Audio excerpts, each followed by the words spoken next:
Dalam kehidupan, tak jarang kita mengalami peristiwa-peristiwa yang dianggap kebetulan karena memang terjadi di luar rencana kita. Kata kebetulan ini pun sering kita pergunakan untuk mengungkapkan suatu hal yang terjadi seolah-olah tidak sesuai dengan takdir Allah Subhanahu wa Ta'ala. Namun hal tersebut sangatlah keliru karena Allah Subhanahu wa Ta'ala Maha menentukan. Ia telah menetapkan setiap takdir dari perjalanan hidup manusia. Dan tak mungkin Allah mengetahui belakangan atau secara kebetulan baru mengetahuinya. Bagi orang-orang yang telah beriman kepada Allah Subhanahu wa Ta'ala, sebuah kejadian yang di luar kuasanya menjadi sebuah wasilah untuk mendekatkan diri kepada Allah Subhanahu wa Ta'ala. Dan mari kita mengimani semua hal yang terjadi kepada kita sebagai kehendak Allah Subhanahu wa Ta'ala hanya di Cahaya Hati Indonesia.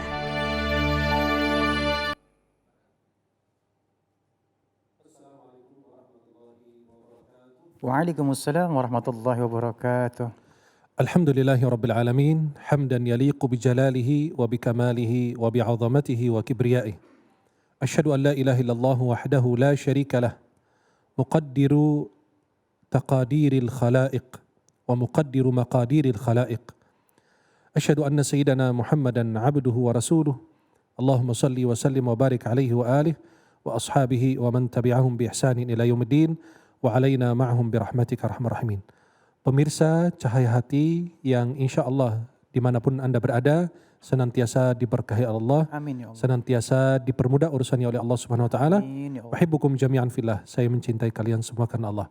Semoga Allah senantiasa mempertemukan kita di dunia dalam taat dan di akhirat di surganya Allah Subhanahu Wa Taala. Amin. Senang sekali memandang wajah-wajah penghuni surganya Allah walaupun melalui layar.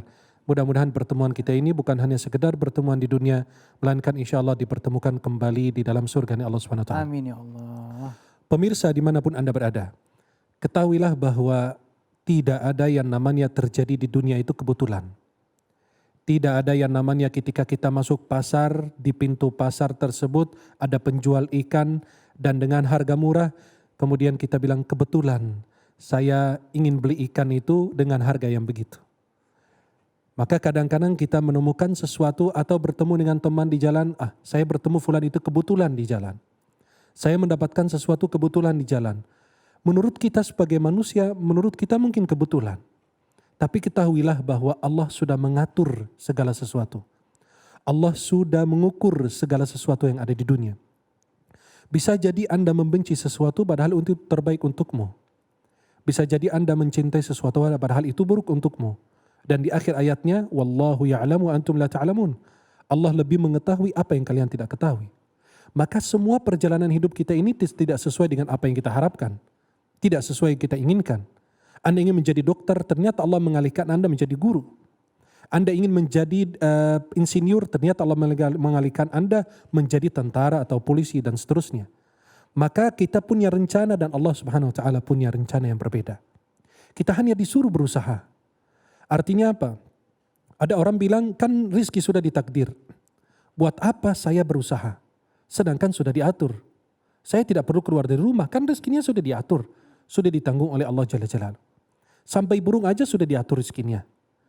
Saya mau bertanya, kalau ada makanan, ini ada minuman di depan saya. Coba perhatikan, ada minuman di depan saya. Kan Allah sudah atur ini minuman untukku. Kalau saya tidak menggerakkan gelas tersebut ke arah mulut saya, bagaimana dia bisa naik? Bagaimana saya bisa mencicipinya? Bagaimana saya bisa menikmati makanan dan minuman yang sudah dihidangkan? Maka kalau Anda ini sedang sakit, sedang merasakan sakit, jangan cuma pasrah, Allah yang menyembuhkan. Memang betul Allah menyembuhkan, tapi Allah kasih saran. Allah kasih wasilah. Kita mencari kesembuhan dengan apa? Dengan kita benar-benar berusaha ke dokter. Kan Allah yang menurunkan penyakit. Dan Allah juga yang menurunkan obat. Selama obat itu halal, kita wajib menggunakannya.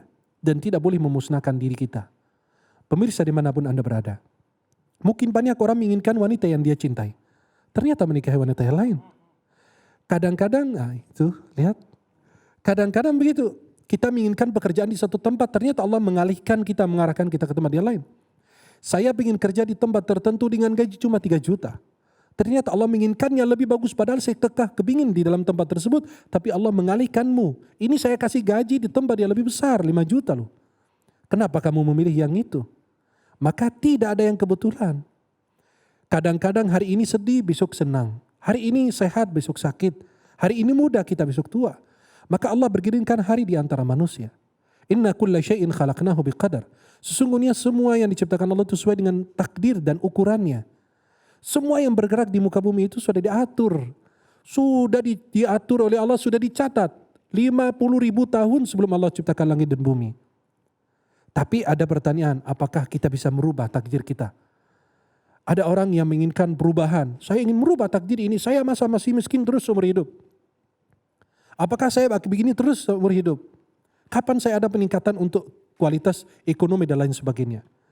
Maka pemirsa dimanapun Anda berada, kita mendengar hadis Rasulullah SAW yang mengatakan, La yaruddul qada illa doa. Tidak ada yang mampu menolak takdir kecuali doa. Kita sebagai orang muslim beriman kepada takdir dan qada Allah Subhanahu wa taala. Ayo ikutin saya. Perhatikan apa yang saya jelaskan. Kan orang beriman itu patuh kepada Allah. Kita punya rukun Islam dan ada yang namanya rukun iman. Ini yang terakhir itu adalah ihsan. Sebagai muslim, kalau orang masuk ke dalam agama kita ini harus melewati pintu ini dulu. Enggak mungkin Anda masuk ke rumah orang dari jendela. Harus masuk dari pintu. Ini pintunya. Ini zahirnya. Ini luarnya. Harus memperbaiki zahirmu dulu. Pertama dengan mengucapkan kalimat syahadat. Mudah sekali. Asyhadu an la ilaha illallah wa asyhadu anna Muhammad Rasulullah. Mudah sekali bisa diucapkan oleh siapapun. Dan insya Allah mendapatkan keberkahan dunia akhirat. Dengan syahadat, habis itu mendirikan sholat, kemudian membayar zakat, puasa jika mampu, haji jika mampu juga. Maka itu Anda secara zahir sudah muslim. Maka kalau kelakuan Anda berbeda dengan apa yang saya lihat, kalau saya tidak lihat, saya tetap menghukummu muslim. Gak boleh. Ada yang bilang, ini fulan kafir, fulan apa. Gak berani. Kenapa? Karena masih di depan saya sholat, masih mengucapkan syahadat, gak berani saya mengkafirkan. Gak boleh. Itu pertama. Yang kedua, ada rukun iman. Itu naik level lagi. Masuk urusan hati. Anda beriman kepada Allah, gak ada yang lihat kok. Hanya nampak di dalam kelakuanmu, gerakan gerikmu itu semua. Maka beriman kepada Allah, kitab-kitab Allah, malaikat dan seterusnya. Ada, kalau Islam ada 5 rukunnya. Kalau iman ada 6. Di antara 6 rukun ini ada yang namanya al-iman bil qada'i wal qadar. Mengimani atau beriman kepada takdir dan qada Allah. Kemudian tingkat tertinggi adalah ihsan. Merasa diawasi oleh Allah. Merasa dilihat oleh Allah. Yakin kalau Anda tidak melihat Allah, Allah pasti melihat saya. Kita masuk ke dalam yang keenam. Beriman kepada takdir dan qada Allah Subhanahu wa taala. Pertanyaannya, apa itu takdir dan qada? Ulama bilang takdir sama qada itu sama saja, satu istilah. Takdir dan qada itu sama. Sebagian ulama bilang enggak, takdir itu yang sudah terjadi. Ya, ini yang sudah ditetapkan. Yang qada itu adalah yang sudah terjadi. Ketika terjadi itu disebut qada. Dan sebaliknya, ada yang bilang enggak, ini yang ditetapkan, ini terjadi dan seterusnya. Itu jadi khilaf para ulama. Saya ingin masuk ke salah satu penjelasan berikut ini adalah hadis yang dijelaskan Rasulullah SAW tadi. Apakah doa bisa merubah takdir? Apakah ketika saya ingin merubah takdir saya bisa enggak? Kan ada doa dari Rasulullah SAW. Yang pertama, ulama menjelaskan ada 2 perbedaan. Kan selalu kita bilang, saya merubah takdir saya lebih bagus biar saya menjadi orang kaya, saya menjadi apa. Nah, itu yang pertama. Ulama menjelaskan antara bagaimana itu doa bisa menolak takdir kita atau qada kita. Yang pertama ada hadis Nabi SAW, orang yang silaturrahim akan dipanjangkan umurnya dan dimurahkan rizkinya. Kan itu yang pertama yang menjadi penjelasan para ulama. Maka coba pertama yang perhatikan. Kata Nabi SAW, barang siapa bersilaturahim, Allah akan panjangkan umurnya dan akan diluaskan rizkinya. Maka ulama pertama mengatakan bahwa itu sama sekali takdir dan qada tidak bisa dirubah. Karena sudah ditetapkan oleh Allah, tidak bakalan dirubah. Maka umurmu 60 tahun tidak bisa menjadi 65. Tetap kata mereka. Terus bagaimana bisa memahami hadis Nabi ini? Kata Nabi, kalau Anda bersilaturahim, rajin bersilaturahim, umurmu panjang, rezekimu diperluas. Yang dimaksud di sini menurut pendapat ulama pertama adalah berkahnya umur. Yang orang lain lakukan dalam waktu 5 tahun, Anda bisa lakukan dalam waktu 2 tahun. Yang orang lain bisa lakukan dalam waktu 10 tahun, Anda bisa. Dan kita semua merasakannya. Anda ini masih muda tapi karirmu Masya Allah. Karya-karyamu, tulisanmu, ilmu, pengetahuan dan seterusnya. Maka itu ulama pertama mengatakan yang dimaksud adalah dipanjangkan umur dan dimurahkan rizkinya, diperluas rizkinya adalah mendapatkan berkahnya umur dan mendapatkan berkahnya rizki. Maka kita habis subuh berdoa, Allahumma inni as'aluka ilman nafi'ah. Saya memohon kepadamu ya Allah ilmu yang bermanfaat. Yang kedua, wa rizqan halalan tayyiban, dan rizki yang halal yang berkah. Wa amalan mutaqabbala, dan perbuatan amal tapi yang diterima oleh Allah Subhanahu wa taala. Ini penjelasan ulama. Berarti yang pertama mengatakan takdir kita dan qada tidak bisa dirubah. Sudah ditetapkan Allah enggak bisa dirubah. Tapi Anda bisa mendapatkan berkahnya umur, mendapatkan berkahnya rizki. Ulama kedua mengatakan apa? Tidak, ini bisa dirubah. Buktinya hadis Nabi SAW. La yaruddul qada illa du'a. Tidak ada yang mampu menolak qada kecuali doa. Maka mereka memahami hadis ini kan gak ada penjelasan dan Nabi bilang panjang umur berarti panjang umur. Kenapa? Nabi SAW menjelaskan dalam hadisnya bahwa orang yang bersilaturahim nanti benar panjang umur.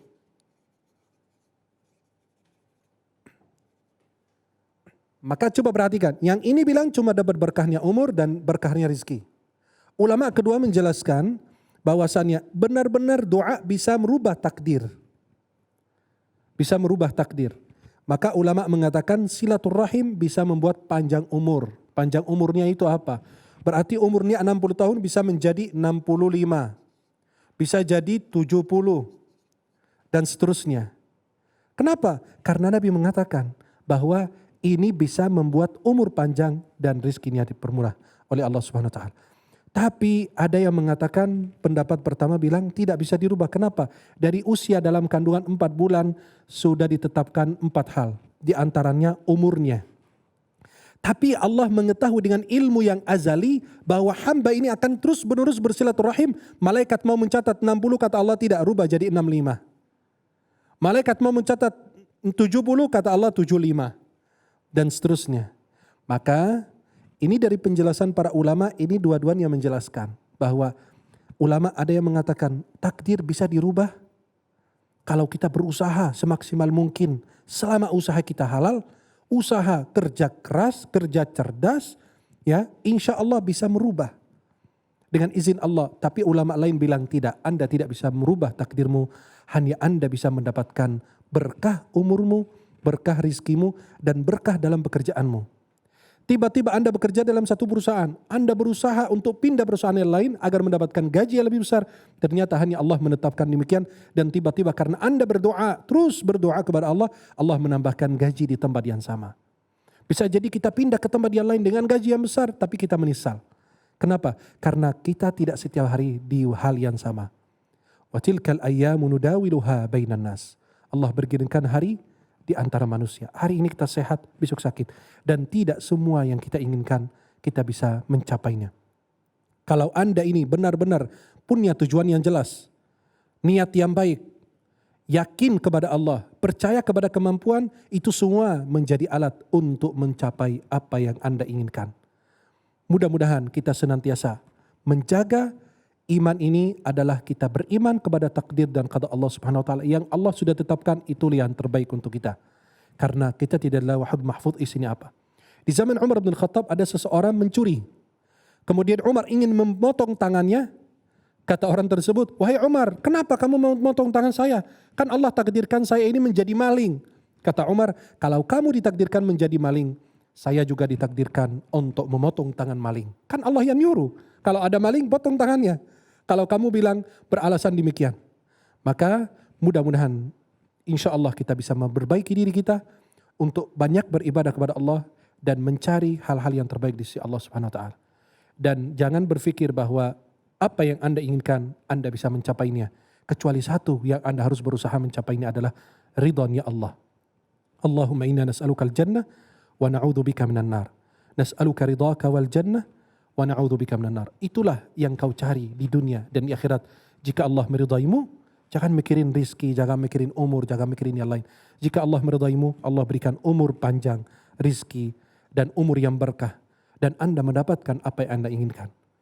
Mudah-mudahan Allah berkah kita semua. Mudah-mudahan Allah senantiasa merahmati kita semua. Wallahu ta'ala ala wa alam bissawab. Masya Allah, terima kasih guruku yang dimuliakan Allah Subhanahu wa taala, Syekh Ahmad Al-Misri. Wah, Masya Allah ilmunya ya. Dan mudah-mudahan bisa kita serap semuanya dan kita amalkan. Dan selanjutnya kita akan bahas tentang dosa besar dianggap ringan. Ya Allah, ini sering banget ya. Nanti akan dibahas oleh guru kita yang dimuliakan Allah Subhanahu wa taala, Ustadz Ahmad Sarwat. Jangan kemana-mana, tetap bersama kami di Cahaya Hati Indonesia.